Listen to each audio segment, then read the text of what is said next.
Conexão Mota. Vivemos em um mundo complexo e em constante mudança. No Conexão Mota, eu recebo convidados especiais para falar de temas que afetam sua vida e seu futuro, sempre em linguagem clara e buscando a verdade. Hoje, nosso assunto é a nova geopolítica mundial e os impactos para o Brasil. E quem vai nos ajudar a entender essas transformações é o economista, diplomata, cientista social e ex-presidente do novo Banco dos BRICS, Marcos Troiro. Marcos, é um prazer recebê-lo aqui hoje. E para começar a conversa, dizem que Trump vai redesenhar o mundo. É verdade ou é um exagero? Roberto, é um prazer estar aqui. Roberto, nós todos já nos encontramos numa situação em que nós estamos num voo, num avião, e de repente o comandante diz o seguinte: senhoras e senhores, gostaria de pedir a todos que retornassem aos seus assentos, colocassem o assento na posição vertical, afivelem os cintos, porque nós vamos passar por uma área de turbulência, e eu sempre me apavoro. De trumpulência. Trumpulência. Que é um jogo de palavras, Roberto, não apenas com essa sensação da turbulência, ou seja, a presença do presidente Trump no tabuleiro internacional dá uma chacoalhada, nas relações bilaterais, dá uma chacoalhada no multilateralismo, dá uma chacoalhada no jogo da segurança estratégica, mas é também um jogo de palavras com o conceito de opulência, que significa riqueza. Porque a presidência Trump 2.0 começou no dia 20 de janeiro, num país que tem um PIB nominal de 30 trilhões de dólares. Você sabe que eu tenho muito interesse em mercados emergentes, economias emergentes.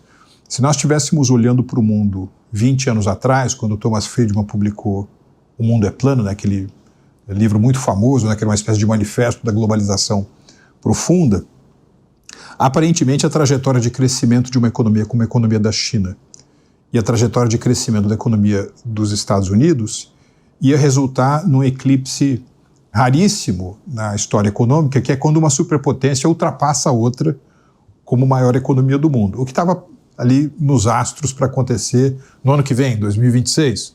Outros entendiam que ia acontecer em 2030. Ora, nos últimos 5, 6 anos, a boca de jacaré entre os Estados Unidos e a China voltou a abrir. Se você pegar naquele momento da grande recessão, 2008, o market cap, a valorização de mercado, o valor de mercado das 10 maiores empresas do mundo, 4 eram norte-americanas, 4 eram europeias e 2 eram japonesas. Se você fizer essa mesma avaliação hoje, das 10 maiores empresas do mundo, 9 são americanas. E uma é a Saudi Aramco, que é a estatal de petróleo da Arábia Saudita. Se você olhar pela ótica do PIB per capita, por exemplo, os Estados Unidos têm 50 estados. O estado mais pobre ou menos rico é o estado do Mississippi. Roberto, hoje, o estado do Mississippi tem um PIB per capita maior do que o PIB per capita da França, maior do que o PIB per capita do Reino Unido e maior do que o PIB per capita do Japão, que nos anos 80, digamos assim, era o grande bicho-papão que eventualmente ia questionar a hegemonia, a supremacia dos Estados Unidos no século XXI. Então, o presidente Trump ele chega num hardware, ele chega numa máquina econômica que está correndo muito forte. E ele tem feito certas opções, por redefinir o mapa mundi a partir de negociações bilaterais. Nós estamos vendo isso com a China, onde houve a imposição de uma espécie de cobertor de tarifas de 10% sobre todas as exportações chinesas para os Estados Unidos. Vimos isso durante a dinâmica de deportação, no arranca-rabo entre o presidente Trump e o presidente da Colômbia. Vimos isso em relação a parceiros americanos que estão debaixo daquele guarda-chuva do acordo Estados Unidos, México e Canadá, com imposição de tarifas. Depois acabou-se por meio de tratativas que se sucederam ao anúncio. O presidente Trump voltou para trás e agora, mais recentemente, na imposição de tarifas sobre importações americanas de aço e alumínio. Então, há uma espécie de escolha para fora do multilateralismo, para dentro das relações bilaterais. E nas relações bilaterais, a assimetria de poder, sobretudo de poder econômico, fica mais evidente, né? Por exemplo, se você colocar de lado a lado Brasil e Estados Unidos, por um lado você está falando de um país de 340 milhões de pessoas que tem um PIB de 30 trilhões de dólares, de outro, um país que tem aí 210 milhões de pessoas e um PIB de 2,3 trilhões de dólares. Então, sim, eu acho que a gente vai ver uma redefinição de muitos parâmetros internacionais. Eu acho, o título da nossa conversa hoje aqui é a nova geopolítica, né, Roberto? Você sabe que antigamente, e mais especificamente até os anos 30, do século passado, os economistas não distinguiam entre microeconomia, né, que se focaliza muito no indivíduo e na firma, e a macroeconomia, que estuda os grandes agregados econômicos. A minha impressão é que a geopolítica ficou tão importante, né, para o mundo contemporâneo, que já é o momento de nós segmentarmos aquilo que são fenômenos microgeopolíticos, ou seja, fenômenos de grande impacto, mas que acontecem no arco de tempo razoavelmente mais curto, e eventos macrogeopolíticos, que são aqueles também de grande impacto, só que acontecem, não é, num leque temporal um pouco mais amplo. Eu acho que hoje o evento microgeopolítico que está mais a afetar as nossas vidas é a presidência dos Estados Unidos. Pois é, e aí quando a gente olha para o que o Trump diz e faz, tem alguns aspectos, mais de um aspecto que caracteriza o que a gente pode chamar de doutrina Trump, né? Primeiro, aquela história da America First. Então, em primeiro lugar, os interesses dos Estados Unidos. Depois a gente vê os interesses dos outros países. A gente vê o uso de tarifas, em várias ocasiões já, como arma de negociação. A intenção não é impor a tarifa. A intenção é conseguir que aquele país faça alguma coisa que eu quero, por exemplo, impeça a entrada de imigrantes ilegais, é o caso do México e do Canadá, ou impeça a entrada de drogas nos Estados Unidos. Também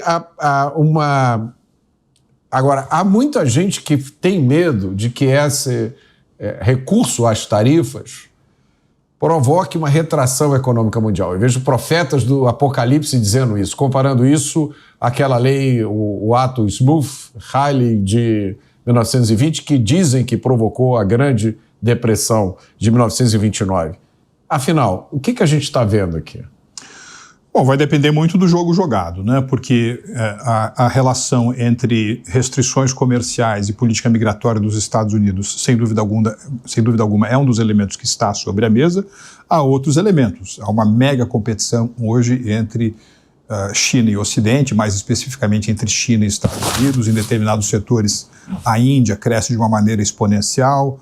Há uma grande nevralgia na Casa Branca hoje em relação aos europeus. Quer dizer, há diferentes elementos na mesa, como você bem identificou, Roberto. Essa relação entre política comercial e política migratória é uma delas, né? Veja, não há dúvida alguma que, se você pensar na característica das empresas transnacionais americanas, né, ao longo desse período que nós poderíamos ter chamado de globalização profunda, é difícil pensar num país que tenha tantas empresas com uma projeção global, com parques produtivos em diferentes jurisdições, como é o caso dos Estados Unidos. Então vamos pensar na seguinte hipótese, né? Uma empresa americana que tem sede no Kentucky, estava olhando o mundo a partir da ótica da eficiência das cadeias produtivas.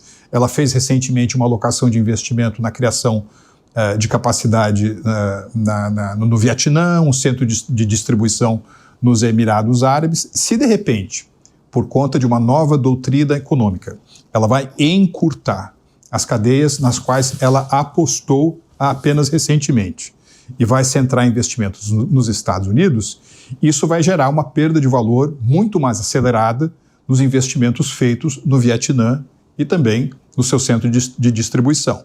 Isso vai exigir, para essa nova capacidade produtiva nos Estados Unidos, um novo capex, um novo investimento, o que vai tirar a caixa das empresas, vai diminuir a liquidez disponível, vai diminuir o universo de recursos que podem ser pagos aos acionistas nos mercados acionários. Então, é verdade, sim, que existe um potencial inflacionário muito grande nessa visão de mundo.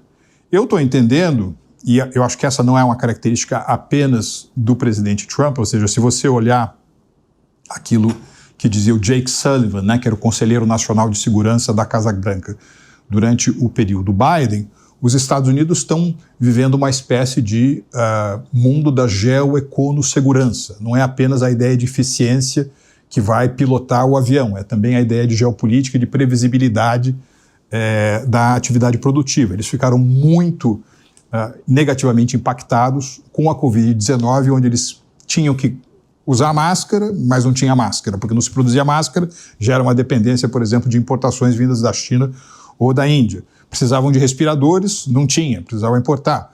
Precisavam de seringas, não tinham de importar. Então há uma espécie de renascimento da ideia de alguns setores que vão ser privilegiados por uma certa política industrial. Não é apenas uma questão de substituição de importações, mas é também um tema de corrida tecnológica. E isso pode ser, sim, muito inflacionário, pode levar a uma política monetária, né, por parte do Banco Central Americano, do Federal Reserve Board, que vem aí a esfriar um pouco esse entusiasmo que hoje existe em relação a investimentos dos Estados Unidos. Mas, por outro lado, também faz parte do discurso do Trump uma redução que ele promete ser drástica no tamanho do Estado, com corte de impostos. Houve até conversas para se acabar com imposto de renda e uma desburocratização radical. E o melhor símbolo disso é a criação do Doge com a atuação do Elon Musk. Será que essa desburocratização, desregulamentação, redução do tamanho do Estado não é suficiente para compensar esses eventuais efeitos negativos do aumento das tarifas e empurrar os Estados Unidos para frente? Se você olhar a presidência Trump, você tem um lado que é essa impressionante dinâmica de desburocratização, desregulamentação, diminuição do papel do governo na economia, gastos do governo, e nós poderíamos também acrescentar isso, como você bem identificou, corte de impostos. Eu não sei se os nossos telespectadores e ouvintes, Roberto, chegaram a ver, mas logo depois da posse do presidente Trump, o Bernard Arnault, né, que é o dono da LVMH, é o homem mais rico da França, é o homem mais rico da Europa, voltou a Paris e foi fazer uma apresentação num seminário de um jornal francês. E ele estava absolutamente assim, impressionado, né, com a vitalidade da economia americana e com a determinação do governo americano em criar eficiências internas, diminuição de burocracia interna, diminuição de impostos, argumentando até que os impostos corporativos podiam cair a um piso de 15%, ao passo que na França não se falava em outra coisa a não ser taxar os ricos, criar mais regras, criar mais camisas de força. Então, você tem sim esse lado, que é um lado de muita desburocratização. Agora, por outro lado, em termos de comércio internacional e política industrial, é preciso reconhecer que tem uns elementos na política do Trump que parecem vindos da escola do Raul Prebisch, tá certo? No Prebisch você tinha um tipo de dependência, no Trump você quer diminuir a dependência da China, quer diminuir a dependência da Comissão Econômica para a América CEPAL, Latina. Né? CEPAL, Quer dizer, se você fosse fazer da mesma maneira que os chineses lá têm quando Marx conheceu Confúcio, aqui seria uma espécie de quando Prebisch conheceu Milton Friedman, tá certo? Ou seja, uma combinação de duas linhas de pensamento aparentemente contraditórias. A gente pode ficar nessa especulação teórico-acadêmica, conceitual, ou então a gente pode fazer uma outra coisa, que é o seguinte: o que isso tudo significa para as economias emergentes e, mais especificamente, para o Brasil, né? Porque vamos supor, né, Roberto, você está olhando assim o mapa mundi. Você é o responsável pela alocação de investimentos de uma empresa que tem um interesse em diferentes regiões do mundo. Você está olhando a China, e ao contrário de 20 anos atrás, hoje tem uma tendência de diminuição do seu apetite por risco na China. Tem uma tendência de diminuição do seu apetite por risco na franja do que era a União Soviética, não apenas na Europa Oriental, mas também na própria Rússia. Há uma diminuição relativa do interesse na Europa, porque, por exemplo, a União Europeia, que 20 anos atrás, no seu conjunto, era a maior economia do mundo, hoje é uma economia menor, no agregado, do que a economia dos Estados Unidos e do que a economia chinesa. E as principais economias da Europa, talvez com exceção da Itália, encontram-se numa sinuca de bico. Veja o caso da Alemanha, né? Então, o que tudo isso significa? Poxa, que o Brasil aparece relativamente numa posição muito mais favorável. Então, o que nós deveríamos estar fazendo nesse cenário? Reduzindo impostos, reduzindo carga tributária, melhorando o ambiente de negócios, privatizando, concedendo, ou seja, melhorando aumentando a segurança jurídica. Segurança jurídica.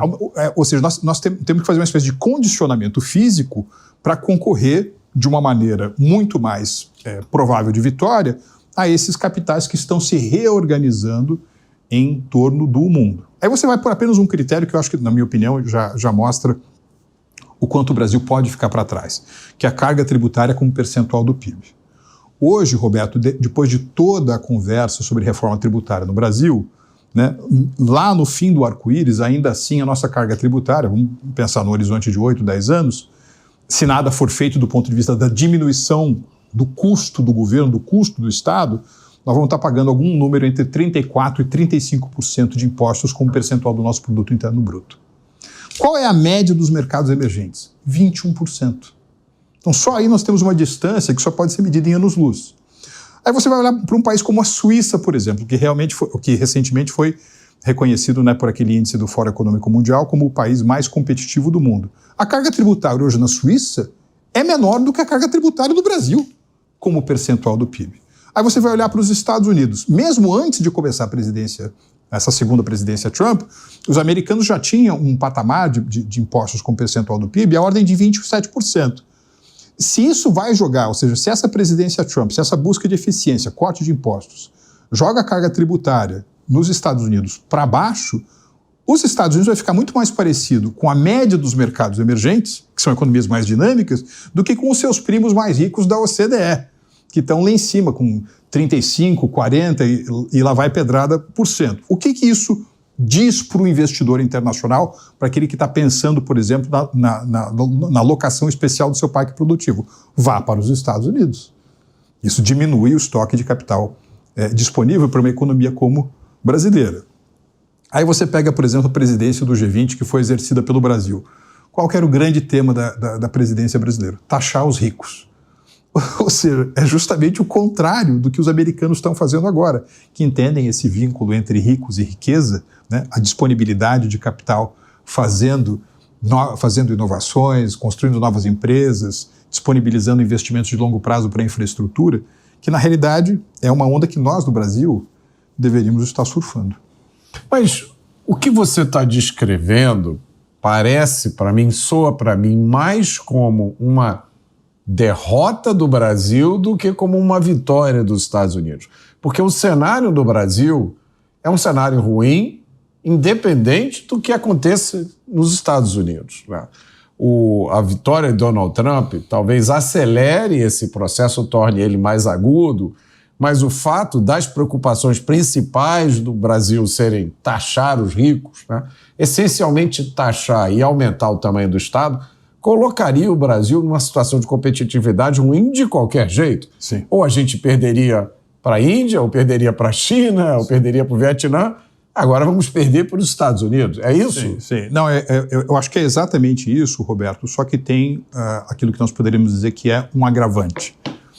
Porque uma coisa é você entrar num período inercial, né, ou de perda de capacidade relativa, quando o cenário lhe é muito negativo.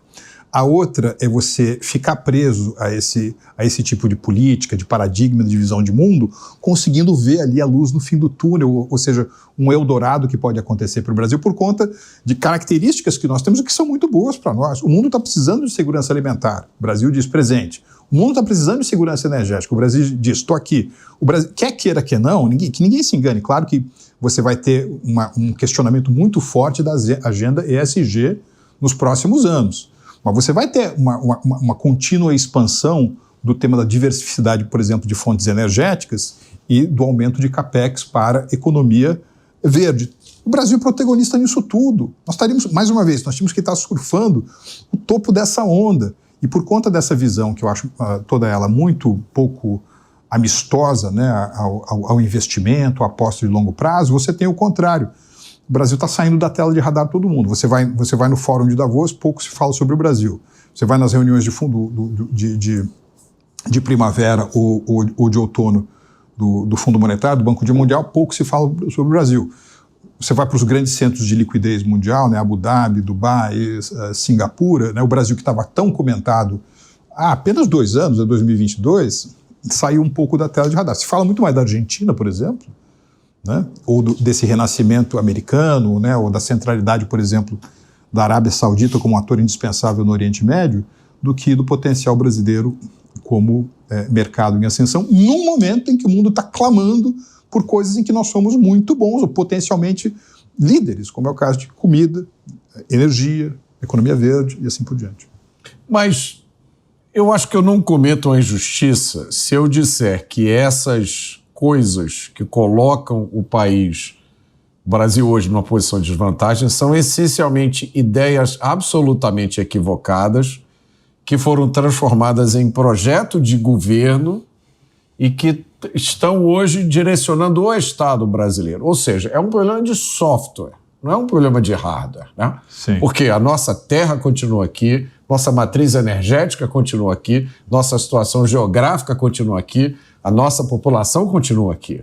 Sim. Né? Mas as ideias erradas levam o país, às vezes, até a se tornar piada. Isso não é uma coisa que a gente consegue contornar e mudar em relativamente pouco tempo, porque, como você disse, há pouco mais de 2 anos atrás, o Brasil estava numa situação completamente diferente. Bom, Roberto, o Brasil está perdendo tempo. E tempo é dinheiro, né? Essa imagem que você utilizou do software, do hardware, eu acho ela muito apropriada e ela é verdadeira em mais de uma dimensão. Ou seja, é como se você tivesse com um tipo de máquina, né, de computador, que exige um tipo de software e não há compatibilidade, né, aquele software é incompatível. Então, essa imagem é válida, mas tem uma outra também que é válida, que é o seguinte, que o sujeito coloca um software que está na sua versão como apareceu pela segunda vez, ou seja, você coloca um software da segunda metade dos anos 80 numa máquina de 2025. Como os computadores que eu usava na segunda metade dos anos 80, que eram os computadores da Cobra, computadores brasileiros. O mundo usava software da Microsoft e da Apple e eu usava o software da Cobra. Hoje no smartphone você tem mais tecnologia embutida do que aqueles gigantescos computadores do tipo mainframe, que precisavam, né, de salas gigantescas com sistemas de refrigeração que consumiam muita energia. Assim, o Brasil é um país confuso, né? O atual governo brasileiro é um governo confuso. E aí eu gosto de brincar com a palavra de não ter o fuso, horário, né? As horas são uma medida de tempo, os anos são uma medida de tempo, as décadas são uma medida de tempo. Há uma espécie de confusão brasileira em áreas como política externa e política econômica. Parece que o Brasil ainda está naquela virada dos anos 60 para dos anos 70, no ano de 2025. Esse é o preço que nós estamos pagando. Nós estamos perdendo tempo e, portanto, nós estamos perdendo dinheiro. Mas, na sua avaliação, esse apego a ideias completamente ultrapassadas, né? Algumas da época do Muro de Berlim, insistência em um projeto de governo sindicalista, né? A insistência em colocar o Estado como intermediário de tudo, inclusive de aspectos da nossa vida privada. Isso é uma característica desse momento político que o Brasil está vivendo? Ou você acha que isso é uma volta que a gente fez ao passado do qual vai ser difícil se livrar? Roberto, é engraçado, né? Porque se você pegar 3 ou 4 países, né, ou apenas para fins de ilustração aqui, você pega um país como os Estados Unidos, você pega um país como os Emirados Árabes Unidos, você pega um país como Singapura e você pode pegar um país como a Índia, né? Eu acho que esses 4 atores que eu mencionei aqui são atores em ascensão, né? Em diferentes proporções, mas são atores em ascensão. Que GPS norteia, ou que pontos de GPS norteiam esses países? Bom, nós estamos diminuindo ou aumentando o papel do Estado na economia. Me parece que esses países estão querendo diminuir. Esses países estão buscando atrair ricos e riqueza ou a expulsar ricos e riqueza. Me parece que eles estão querendo atrair. Eles estão oferecendo mais previsibilidade legal e jurídica ou menos previsibilidade legal e jurídica? Ou seja, você é capaz de identificar, ainda que em diferentes civilizações, diferentes geografias, diferentes modelos, sistemas de governo, algumas características que estão funcionando como uma espécie de elevador para que os países continuem a sua ascensão econômica. Em todas essas características que eu mencionei, por exemplo, se você pegar os últimos 25 meses, né, o Brasil melhorou ou piorou a administração das suas empresas estatais? Aumentou ou diminuiu a maneira pela qual o governo exerce, não é, a sua influência, ainda que indireta, em empresas de capital misto? Melhorou ou diminuiu ou piorou a dinâmica de privatizações e concessões? Nós estamos falando em diminuir a carga tributária ou aumentar a carga tributária? Ou seja, se você olhar por essas diretrizes, em muitos aspectos nós estamos indo na contramão daqueles países que me parece hoje são mais dinâmicos. De modo até, Roberto, que se você me permite, você sabe que durante muito tempo, né, nós utilizamos a sigla G7, né, que são 7 economias industrializadas, supostamente mais desenvolvidas e impactantes do mundo. Estão falando dos Estados Unidos, Alemanha, Japão, França, Reino Unido, Itália e Canadá, o G7. E você tem um outro critério que eu de vez em quando utilizo, que é o critério do E7, as 7 maiores economias emergentes do mundo: China, Índia, Brasil, Indonésia, Turquia, Arábia Saudita e México. Me parece que daqui para diante, né, você estava falando de uma nova geopolítica. Nessa nova geopolítica, nesse novo ciclo dos próximos 25 anos, daqui até 2050, essa noção do G7 e do E7, né, ela vai ser substituída por uma nova ideia que eu estou chamando de U7 e D7. Ou seja, você vai ter alguns países que nos próximos 25 anos ou vão estar encarcerados numa inércia, ou vão começar a declinar, por isso D7, né? Down 7, declínio de 7, ou então são países que vão continuar a sua importância, a crescer em importância no cenário econômico global. É o que eu chamo de U7, U de up. E eu acho que a maneira pela qual essas duas esferas, né, esses dois conjuntos vão interagir, tem claramente potências que estão em declínio, claramente potências que estão em ascensão, e tem uma faixa intermediária que pode acontecer, sabe, mais uma vez, de ir para a inércia ou declínio, ou, pelo contrário, entrar numa trajetória virtuosa de ascensão. Quem eu acho, nesses próximos anos, que vai estar no D7? Eu acho que o Japão vai estar no D7. Eu acho que a França vai estar no D7. Eu acho que, em alguma medida, se nada for feito, o Reino Unido está com um pezinho no D7. A Alemanha está com um pezinho no D7. Aí você tem aqueles que eu acho que estão garantidos na primeira liga, né, no U7, aqueles que estão realmente aumentando a sua capacidade de gerar impacto econômico, geoeconômico. Eu acho que é o caso da Índia. Eu acho que é o caso da Arábia Saudita. Eu acho que é o caso da China, apesar de todas as dificuldades que a economia chinesa vive nesse momento. Sem dúvida alguma, é o caso dos Estados Unidos. Agora, você tem um pelotão intermediário que vai oscilar, vai flertar com um grupo ou com outro. Quem eu acho que está nesse grupo intermediário? Eu acho que a Indonésia está nesse grupo intermediário, embora seja um país que tenha crescido recentemente 5% ao ano, praticamente todo ano. Eu acho que a Itália, que tem feito coisas impressionantes no governo da Giorgia Meloni, a Itália que recentemente ultrapassou a França como segunda maior potência industrial da Europa. A Itália pode seguir um caminho de maior, eu acho, virtuosismo econômico. E eu acho que o Brasil está nesse campo, né? Quer dizer, dependendo daquilo que acontecer, ou a gente pode subir para o U7, nos tornarmos uma economia que cresce 3,5%, 4% ao ano durante o período de 15 anos, dobrar a nossa renda per capita, ficar mais parecido do ponto de vista da renda com os países mais pobres da Europa, né, dos países da economia da Europa mediterrânea, ou, pelo contrário, a gente pode, num momento em que a nossa curva demográfica já não é tão mais favorável, ficar um país com uma renda pequena demais para um tamanho de população, sobretudo uma população que não está mais na esfera economicamente ativa, grande demais, ou seja, entrar numa situação de potencial econômico de baixíssimo crescimento. Quando você descreve esses fatores que são relevantes para que a gente diga se o Brasil vai estar num grupo ou no outro, me parece que quase todos eles se encaixam em fatores suscetíveis a mudanças quando acontece mudança de governo, exceto um que você não mencionou especificamente, mas está envolvido no que você disse, que é a questão da insegurança jurídica.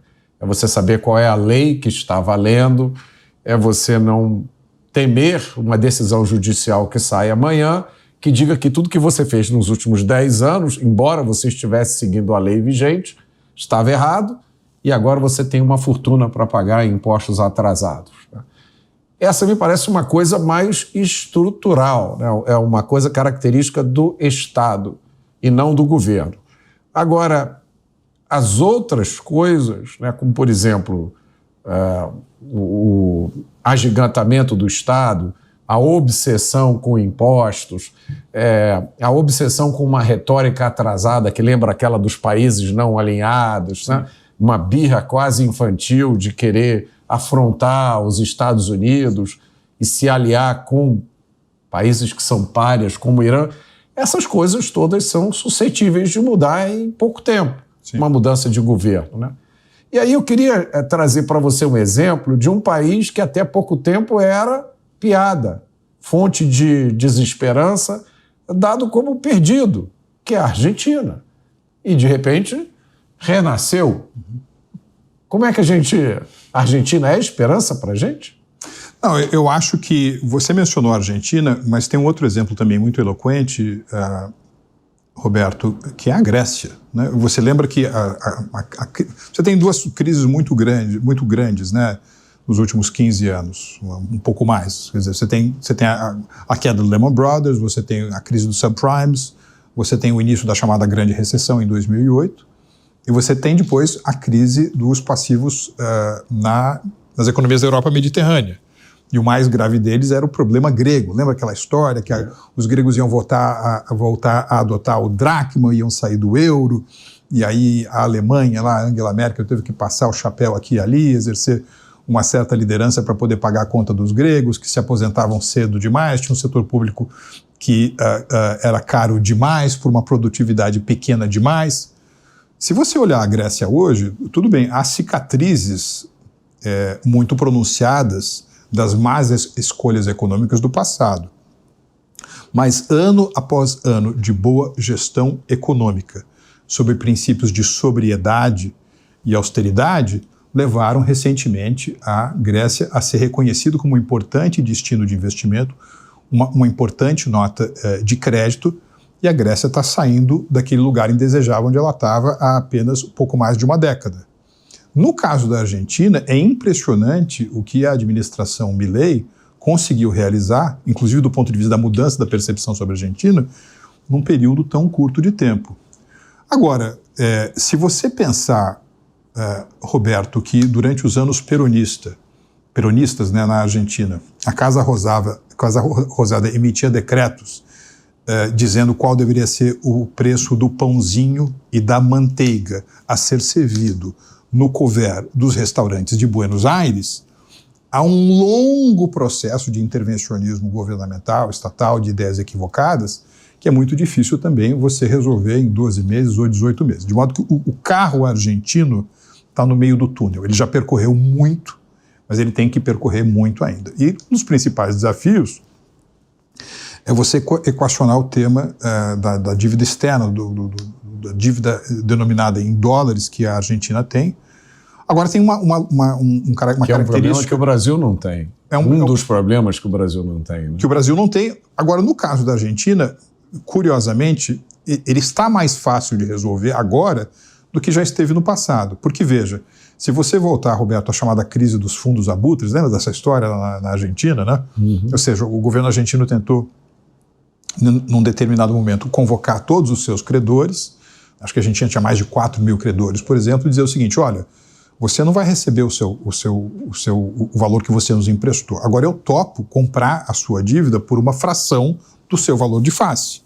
E mais de 90% toparam, não é, esse acordo com o governo argentino. Agora teve uns 3 ou 4 fundos lá que não toparam, entraram numa grande pendenga jurídica com o governo argentino. Uma das maneiras de circundar esse problema foi utilizar o Clube de Paris e o Fundo Monetário Internacional para garantir as fontes de liquidez em dólar da Argentina. Então hoje, né, 2025, a Argentina tem apenas uns 3 ou 4 grandes credores, sendo que o mais importante dele, talvez, até do ponto de vista simbólico, se você equacionar bem essa relação, você consegue equacionar uma série de outras, cria uma espécie de efeito dominó positivo sobre as finanças argentinas, inclusive sobre relaxar controle de capital, que é a relação com o Fundo Monetário Internacional. Então, às vezes, você vê a relação entre o presidente Milei e o presidente Trump como apenas uma questão de afinidade pessoal. Mas o presidente Milei está jogando um jogo muito interessante, porque no Fundo Monetário Internacional, você vê ali nada mais do que um clube de liquidez. Esse clube, Roberto, tem um sócio majoritário. Esse sócio majoritário chama-se governo dos Estados Unidos. O governador americano no Fundo Monetário Internacional é o secretário do Tesouro. Se por razões de interesse geopolítico, interesse em ver florescer do que os americanos chamam de um hemisfério, ou seja, no continente americano, uma economia que estava em grandes dificuldades, alinhou-se com Washington e pode, portanto, ascender economicamente, é o Fundo Monetário Internacional, por meio da influência americana, oferecer termos que são mais favoráveis aos argentinos, não apenas do ponto de vista da maturação da dívida, da taxa de juros aplicada, mas também de criar outros mecanismos, né, que permitam à Argentina grande acesso à liquidez barata e de boa qualidade. Se isso acontecer, eu acho que a gente vai ter um capítulo importante dessa novela agora, em abril, quando se realizam as reuniões de primavera do Fundo Monetário Internacional. Aí é mais um ponto, é mais uma casa que o governo argentino, que a presidência Milei oferece para que a Argentina volte a ser, né, a grande economia que era na virada do século XIX para o século XX. Ou seja, a gente pode ter esperança de que, ocorrendo uma mudança nessa mentalidade anos 80 que hoje domina o governo brasileiro, Washington olhe para a gente com outros olhos e a gente possa ter o mesmo relacionamento que a Argentina está tendo com os Estados Unidos hoje, ou até melhor. Eu diria, Roberto, que a nossa situação é bastante diferente da Argentina, mas uma proximidade aqui poderia valer um ou outro benefício pontual, ou então pelo menos você ficar fora, né, do escopo de medidas que podem ser negativos para o Brasil. Por exemplo, lá atrás, quando nós estávamos no governo, teve a questão do aço, teve a questão do etanol, teve a questão da entrada do Brasil na OCDE, ou seja, por meio de acesso, boa conversa, saber quem são os players, a gente conseguiu vitórias importantes para o Brasil. Então, mas ajuda aqui uma pessoa leiga a entender uma coisa. Onde os Estados Unidos e o Brasil são rivais e atrapalham um ao outro porque estão competindo pelas mesmas coisas, e onde eles se complementam? Existe mais rivalidade ou existe mais complementação? Eu diria, Roberto, que a maneira de colocar essa questão, ela passa por um certo gradiente, porque, por exemplo, você pode dizer assim, Estados Unidos e Brasil são competidores no setor do agro, né? Só que, por exemplo, o Brasil é um grande fornecedor de carne para os Estados Unidos, né? O Brasil, é possível você formar joint ventures para a exploração de terceiros mercados a partir das capacidades produtivas, por exemplo, de Estados Unidos e Brasil. O Brasil, por exemplo, tem um custo de produção de proteína animal que é muito mais baixo que nos Estados Unidos, porque você precisa de confinamento. Por outro lado, os Estados Unidos têm grande capacidade de armazenamento que nós, que somos, digamos assim, sempre investimos muito pouco em infraestrutura, temos uma grande deficiência. Então, nós podemos juntar forças para explorar terceiros mercados. Agora, é curioso também que, por conta da geometria do comércio Estados Unidos-China, ou China-Brasil, ou menos Brasil-Estados Unidos, pode haver situações em que a rivalidade dos outros nos favorece no Brasil. Por exemplo, eu mencionava agora há pouco que os Estados Unidos estão estendendo um cobertor de tarifas a praticamente todos os setores da economia chinesa no que diz respeito a exportações chinesas para os Estados Unidos, né? E os chineses vão retaliar, né, como aliás têm feito. Agora, eles não podem retaliar na mesma moeda, na mesma proporção, porque senão isso vai machucar os seus próprios interesses. Então, o que os chineses, que são muito preparados, muito cerebrais, são muito transacionais, vão fazer e estão fazendo? Eles estão fazendo uma espécie de mapeamento da economia americana e estão identificando aqueles setores onde existe uma desproporção entre o tamanho relativo do que aquele setor representa para o PIB americano e o que a voz daquele setor representa nos círculos decisórios de Washington. Esse é claramente o setor do agro, né?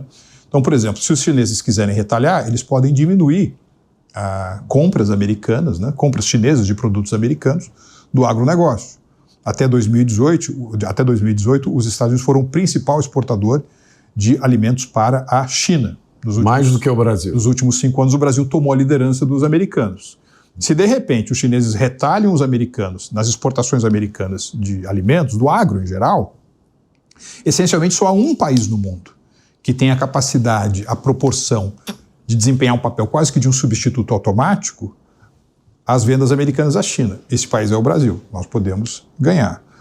Agora, é claro, compartilhamento de tecnologia, investimentos estrangeiros diretos, apesar de toda, digamos assim, extroversão da economia chinesa em anos recentes, os Estados Unidos ainda são a principal fonte, né, de irradiação de investimentos estrangeiros diretos. O Brasil precisa muito, até pelas características da sua economia, receber esse tipo de investimento. Nós precisamos ter uma excelente relação com quem quer que esteja no poder em Washington. E sobre esse aspecto, Roberto, eu queria te dizer o seguinte. Eu morei, quando tinha 15 anos de idade, como estudante de intercâmbio nos Estados Unidos. 1982. Já faz bastante tempo. De lá para cá, eu voltei praticamente todos os anos aos Estados Unidos. Depois morei como diplomata, morei como professor, né, de uma universidade americana. Quer dizer, eu não vou dizer que eu conheço muito, mas eu tenho muita familiaridade com os Estados Unidos e acompanho a dinâmica das relações entre Brasília e Washington. Eu não consigo pensar numa situação desses últimos 43 anos em que haja uma distância tão grande entre o governo de turno em Washington e o governo de turno no Brasil.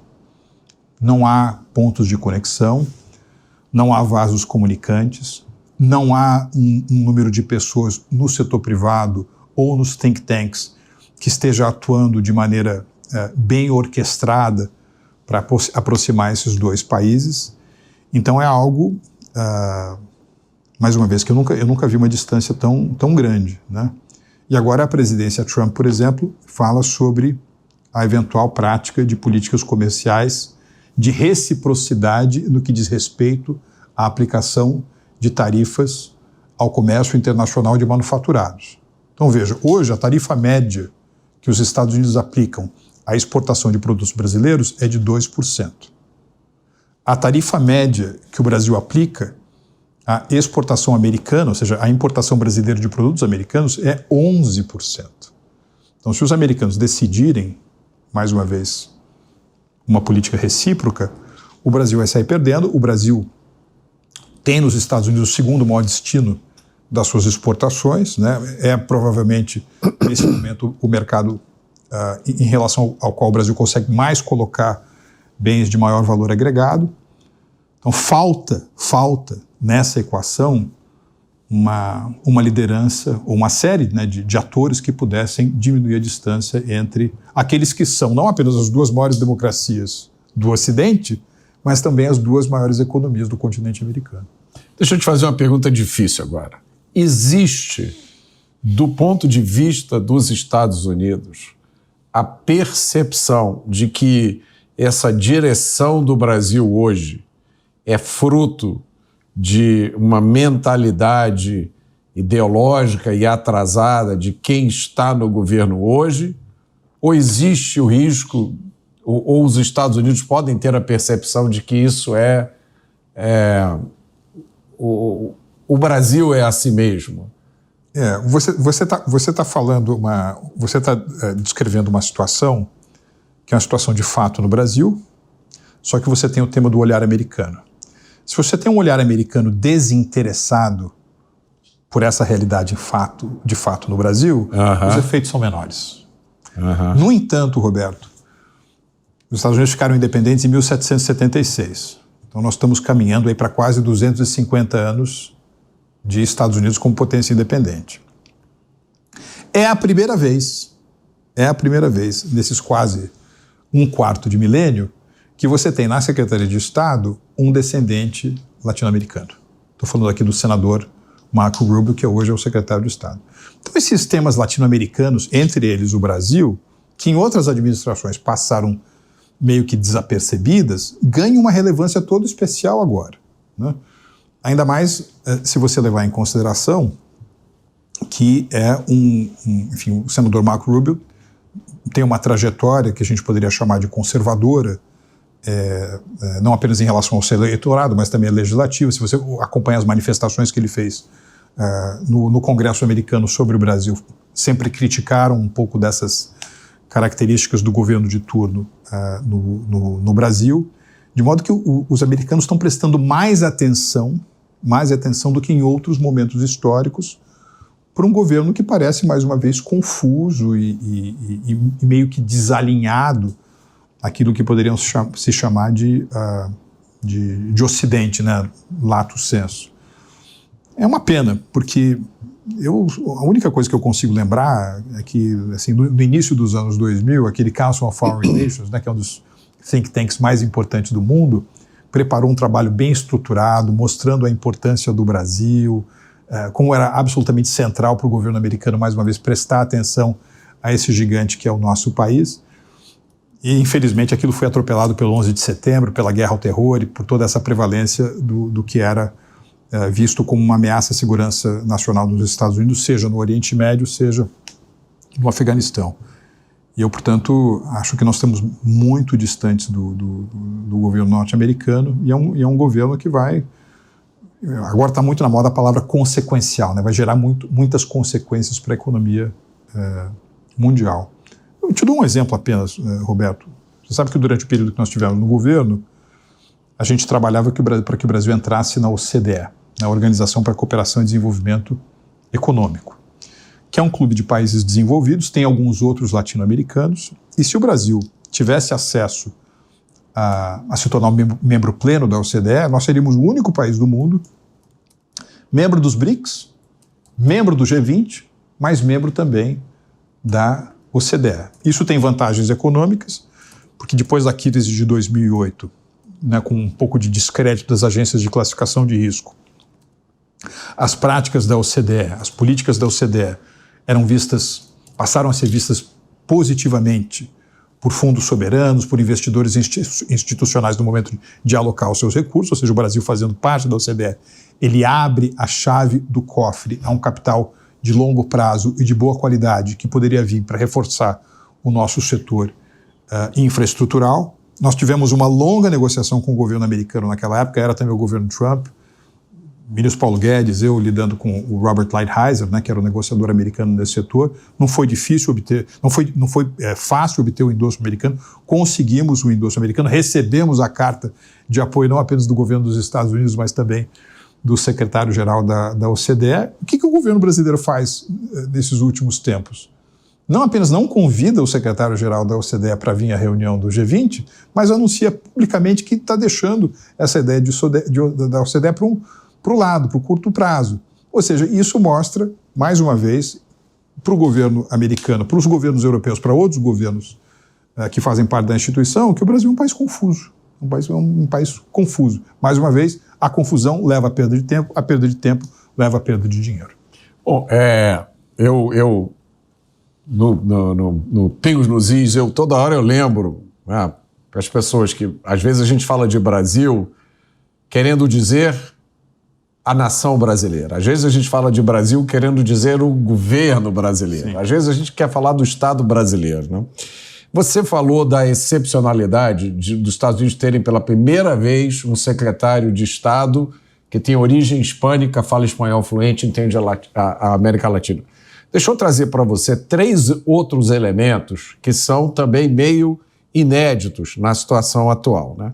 O primeiro é o fato da perseguição a qual Donald Trump foi submetido, que em inglês a gente chama de lawfare, né? Uhum. Ele foi alvo de mais de 90 acusações, foi o primeiro presidente americano condenado num processo criminal, e tudo uma guerra de fundo ideológico, movida pelo Partido Democrata, pelos elementos da esquerda, extrema esquerda americana.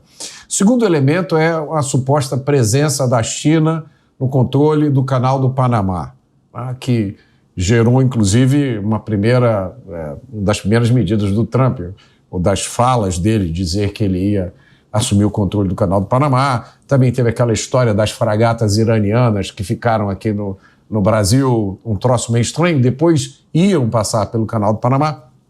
E o terceiro elemento foi uma fala do Trump, eu acho que no final da campanha, onde ele disse o seguinte: olha, avisa esse pessoal dos BRICS aí que se eles vão criar a moeda deles para competir com o dólar, então eles vão receber umas tarifas aí. É um conjunto de coisas, né? Junto com o fato do Marco Rubio conhecer a América Latina. O que isso significa no curto prazo para a política americana em relação ao Brasil? Eu acho que as relações bilaterais tendem a voar a uma altura mais baixa do que ela deveria. O fluxo de investimentos tende a ser menor do que ele poderia ser, o fluxo comercial tende a ser menor do que ele deveria ser, projetos de desenvolvimento científico-tecnológicos conjuntos que poderiam ser elaborados e postos em prática ficam na sala de espera. Mais uma vez, Roberto, é uma perda de tempo. Agora, vamos também ser realistas que há um tipo de reação ou de visão do governo americano em relação ao governo brasileiro, mas uma série de outras, entre aspas, democracias ocidentais não estão necessariamente beneficiadas por aquilo que é a nova visão da política externa americana. Veja o caso do Reino Unido, veja o caso da França, né? Veja o caso mesmo da Alemanha. Há uma coincidência, às vezes, entre, por exemplo, a agenda, ou melhor, as diretrizes de combate a uma agenda woke, entre o governo da Giorgia Meloni e do presidente Trump, mas na hora dos acordos comerciais ou do intercâmbio de investimentos, a espécie de interesse mais imediato tem prevalecido. No caso do Brasil, o fato de nós termos um governo ideológico orientado a uma visão socialista de mundo apenas afasta mais o Brasil, cria complicadores adicionais. Mas nós precisamos reconhecer também que a posição americana hoje é uma posição mais transacional, ela é menos ideológica. Os grandes objetivos ideológicos do governo americano é o combate à agenda woke interna, mas do ponto de vista econômico, vai continuar uma espécie de realpolitik, né, bastante dura. Nós sentimos isso nas nossas negociações com o primeiro governo Trump. Por vezes até nós invocávamos, né, esses temas maiores de solidariedade ocidental, assim, o Brasil é um país que privilegia a democracia representativa, economia de mercado, etc. Os americanos estavam muito interessados naquilo que eles iam ganhar, ou seja, para a gente obter alguma coisa, nós teríamos que oferecer alguma coisa a eles, ou seja, uma espécie de qui pro quo. Nós estamos entrando num mundo, não é, em que a realpolitik é muito importante, muito importante. Inclusive a realpolitik aplicada à geoeconomia. Eu acho interessante isso que você está falando. Eu estou pensando o seguinte: se eu e você somos amigos, estamos do mesmo lado, sim, vamos falar de negócio. Se eu quero ganhar, você quer ganhar. Agora, se você é meu inimigo e você está aliado a gente que quer me destruir, nem falar de negócios com você eu vou falar. Né? Me parece que essa é um pouco da mensagem do Trump. Se você quer, se você propõe, se você apoia vozes que querem me destruir, no caso do Trump especialmente, que queriam prendê-lo, tirá-lo da vida pública, né? E pessoas ligadas a ele, né? Por exemplo, o Elon Musk, me lembra daquela fala do J.D. Vance ainda na campanha. Foi uma fala assim que me surpreendeu imensamente, onde ele disse: olha, vocês aí na Europa, se vocês vão ficar atacando a empresa do Elon Musk, daqui a pouco a gente sai da OTAN e vocês se viram sozinhos, né? Sim. Não, mas se você olhar para o jogo frio das relações internacionais, quer dizer, esse tipo de postura tem levado, aliás, já levou durante aquele período da primeira presidência Trump e agora, aos europeus a repensarem o montante orçamentário que eles alocam para a defesa. Eles estão muito mais perto dos 2%, que é a recomendação da OTAN, do que estava no passado. Você vê, claramente, os chineses estão sendo antagonizados pelos Estados Unidos. Mas as empresas americanas, e inclusive o governo Trump, gostariam de ver mais negócios feitos com a China, por exemplo, aumentando exportações de bens manufaturados americanos à China, aumentando a exportação de bens agrícolas americanos à China, aumentando a exportação de bens de serviços americanos à China. Apesar, mais uma vez, de um governo ter uma visão confuciano-marxista e outro governo, como é o caso do governo Trump, ter uma orientação que a gente sabe é mais próxima nesse momento do que foi a filosofia dos grandes titãs americanos dos anos 10, dos anos 20 do século passado. Eu acho que a gente está entrando numa fase de muito pragmatismo, muito transacionalismo, e o Brasil, o que tem de fazer mais uma vez, Roberto, é se preparar internamente para isso. Continuar o processo de reformas estruturais, modernização econômica, diminuição do papel do Estado na economia, ou seja, ganhar o condicionamento físico para uma corrida que tem se mostrado muito dura. E, Marcos, para encerrar aqui o nosso papo, eu queria te perguntar qual é o futuro do BRICS com essa disposição do Donald Trump. O que vai acontecer com o BRICS? Roberto, o conceito de BRICS originalmente foi formulado em 2001 por um banqueiro inglês, né, o Jim O'Neill, que tinha uma função de liderança ali no Goldman Sachs, né, o grande banco de investimento, e ele, na tela de radar, né, na bola de cristal, estava olhando para frente e diz o seguinte: quando chegar 2030, fatias cada vez maiores da economia mundial virão de Brasil, Rússia e de China, ou seja, BRICS como sinônimo de futuro, né, mola propulsora, motor do crescimento econômico global. Ao longo desse período, o conceito foi ganhando novas feições. Por exemplo, esses 4 países mais a África do Sul passaram a se reunir em nível de chefes de Estado, em nível de ministros de finanças, decidiram criar um acordo para eventual compartilhamento de liquidez, se houvesse uma crise financeira internacional, criaram um banco de desenvolvimento, ou seja, você tem o BRICS 1.0, que é sinônimo de futuro da economia, BRICS 2.0, que é esse processo de constituição de instituições. Eu sempre olhei essa questão de BRICS como uma espécie de Premier League, né, uma série A das economias emergentes. Agora, nos últimos 18 meses, por exemplo, você teve uma mudança nos BRICS em que você passou a receber países como o Irã, que é um dos países mais sancionados do mundo, como a Etiópia, que é um país que tem pouco mais de $1.000 de renda per capita. Então aquela ideia de, entre aspas, elite das economias emergentes foi se deteriorando. E daqui para frente, o que eu posso dizer, né, para usar uma imagem que eu gosto de vez em quando de empregar, houve um grande jornalista, comentarista econômico, né, na crônica esportiva brasileira, que era o Roberto Avalone. Então, ele diz assim: será que o Corinthians vai ganhar um campeonato paulista?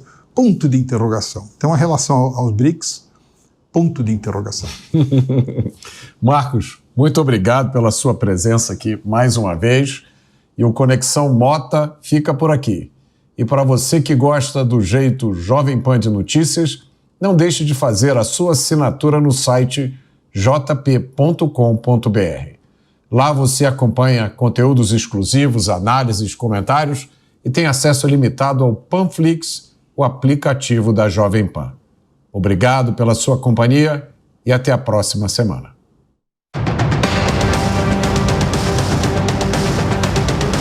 Conexão Mota. A opinião dos nossos comentaristas não reflete necessariamente a opinião do Grupo Jovem Pan de Comunicação. Realização Jovem Pan News.